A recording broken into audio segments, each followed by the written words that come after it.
دیکھیں یہی ولادت مبارکہ ہے جو کائنات کی ولادت کا سبب بنی۔ اللہ اکبر۔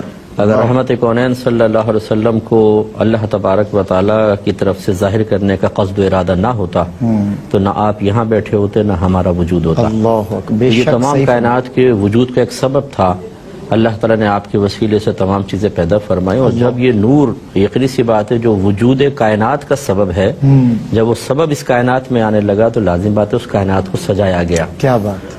اور اللہ تعالیٰ نے ایسا اہتمام فرمایا کہ اس سال میں جتنی عورتیں حاملہ تھیں سب کے ہاں بیٹے پیدا ہوئے۔ اللہ اکبر۔ اب یقینی سی بات ہے کہ ہر ایک تو مسلمان مطلب دین ابراہیم پر نہیں تھا نا، سکندر سرکار کی ولادت ہوئی تو جیسے آج سرکار کا فیض جاری ہے، امت پر اجتماعی عذاب نہیں آتا، حالانکہ گناہ کتنے ہیں، اس سے کافر بھی فائدہ اٹھا رہا ہے، مسلمان بھی۔ اسی طرح جب اللہ تعالیٰ نے اپنے حبیب کی ولادت کا صدقہ تقسیم فرمایا تو اس میں پھر یہ نہیں کہ مسلمان کو ملے یا دین ابراہیم والے کو ملے یا غیر مسلم کو محروم کیا جائے، نہیں، سب کو فیض جاری ہوا۔ کیا بات ہے۔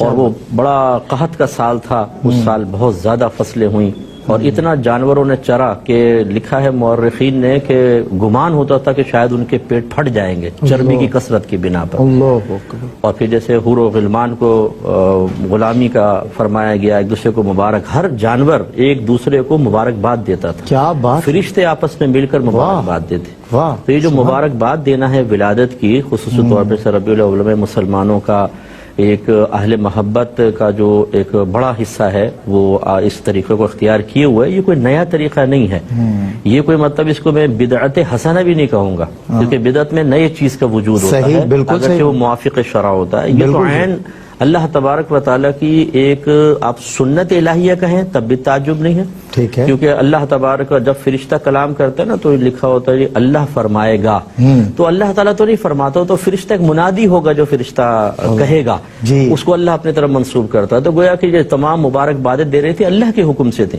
تو وہ جب سرکار کائنات میں تشریف لائے تو کائنات کا رنگ بدل گیا بالکل، جو مطلب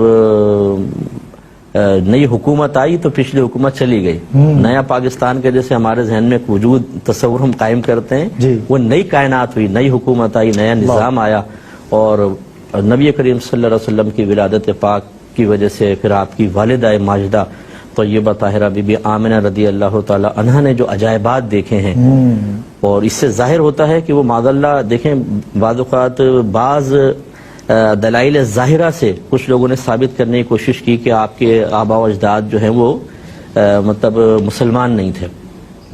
ایک اگر غیر مسلم عورت ہو تو اس کے ساتھ یہ معاملات نہیں ہوتے، یہ تو ایک ولیہ کی نشانی ہے، نبیہ تو ہم نہیں کہیں گے، عورت کو نبوت نہیں ملتی، لیکن بہت بڑی ولیاں، اور اللہ تبارک و تعالیٰ بی بی آمنہ رضی اللہ تعالیٰ عنہ، اور اللہ تعالیٰ اپنے حبیب کو جس شکم میں 9 مہینے کامل ٹھہرائے، اللہ اکبر، یہی میرے آقا کی برکت سے تو کعبہ پاک ہو گیا، شکم اطہر میں 9 مہینے سرکار ہے، اس کی پاکیزگی کا عالم کیا۔ بہت خوب مفتی صاحب، ماشاءاللہ۔